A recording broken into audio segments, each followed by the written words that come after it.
Let's get my talking points up. So it's kind of been a while since I've made a video, but I'm back again, and I swear I've said this before. For those of you that are new here, my name's Michael, and I make videos on occasion, typically about photography or videography. In this video, I'm going to talk about some of the social media trends that I've seen so far in 2023 when it comes to photography and videography in general. So one of the biggest trends, and I guess you technically don't have to classify it as a trend, but we've seen a large amount of people be switching from Instagram over to TikTok. And I know everybody kind of has their own thing against TikTok, or maybe you have a different perception of what it is. But if you haven't used it before, I would highly recommend it. I consider myself kind of a power user. I use it a ton. I think that there's a lot of information on there. There's a lot that you can learn on there.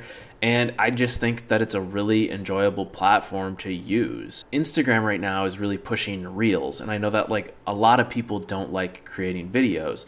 Whereas now TikTok is actually starting to push photos. So there's this type of like TikTok that you can create where it's actually just a series of photos that people kind of swipe through, similar to how you do it on Instagram. And then you just add like a sound or a song or whatever behind it, which Instagram is also kind of implementing. And TikTok, you're able to easily, I guess not easily, but much more easily gain a following based just off of your organic content. And when it comes to TikTok and just growing in general, my next trend is definitely going to be niching down. Finding the things that you're passionate about, the things that you enjoy, and just really honing in on that. So it doesn't matter what you're interested in.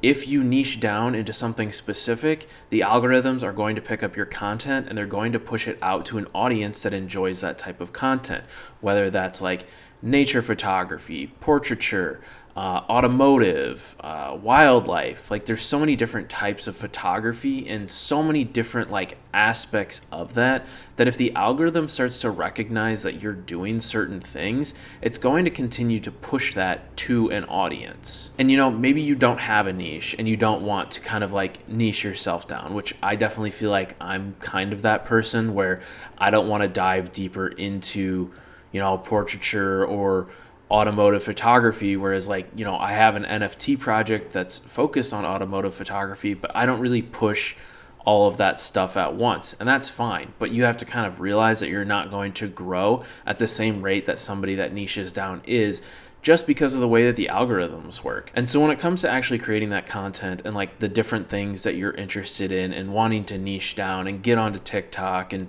doing all of those things, you're gonna have to get gear. But one of the trends that I'm seeing, and this has just been a trend forever, but in 2023, it is more rampant than ever, and that is just new gear in general. New gear is constantly being pushed, and you do not need the newest gear. Use the tools that you have, and you're going to find success eventually.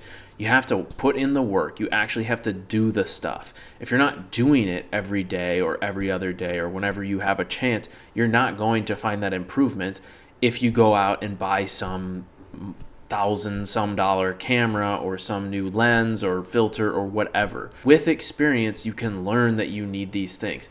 But don't just like look online and see, oh, this person's using this camera, I want to use that camera because like I like what their stuff looks like. You're setting yourself up for failure, and you're just going to end up wasting a lot of money. And when it comes to trends and like overhyping gear specifically, I don't think that there is any camera more overhyped than the Fujifilm X100V, which is hilarious because I own that camera and I've made videos about that camera and I broke that camera, and it has just hit these peaks that I've just never seen an individual camera kind of hit before. Maybe that's just my feed, but I swear it's just getting pushed out no matter what platform you're on. If it's on YouTube, Instagram, or TikTok, that camera seems to be everywhere. And now it's gotten to the point where, you know, my most viewed video on my channel is my favorite camera, the Fujifilm X100S that I bought in April of 2019. And at the time, I think I spent somewhere between $300 and $400 on it. That camera now is like 800 plus. Crazy. It is not worth that kind of money. We're just having a Fujifilm moment right now, and we've gone through this before. Canon has had its moment, Panasonic has had its moment, Sony has had its moment, and right now it's Fujifilm. And this kind of brings me into the next trend, which is older digital cameras, and I'm here for it. Like, if you go on eBay and you look around at older digital cameras, you can find some crazy ones between like the $20 and $40 range. I've actually hopped onto this trend. I bought a older digital camera from 2005, and I'm going to do a full review on that camera specifically. The image quality of some of these older cameras is like surprisingly good, and I think that a lot of people would be shocked. So the last thing that I want to touch on, and I am definitely a prime example of somebody that has done this. I want to say that I've done it a little bit more tastefully, but we're definitely starting to see the oversaturation and use of halation and bloom. I just think that we're seeing too much of it. And like, you know, right now I have a Tiffin Black Pro Mist filter on my camera, but it's gotten to this weird point where it's like every other video has the stuff on it, and it's like, let's be a little bit more original. I don't know. Maybe I'm just hating. I don't know. I'd love to hear some people's thoughts on that in the comments. So, I mean, that's kind of that with some of the trends that I've been seeing. You know, we're only into March of 2023, and there's so many trends and so many different things that are out there right now. These were just some of the things that have been kind of like on my mind and things that I kind of wanted to share with you. But I'd be super interested to hear what your guys' algorithms are showing you and things that you keep seeing, and maybe you like, maybe you don't like.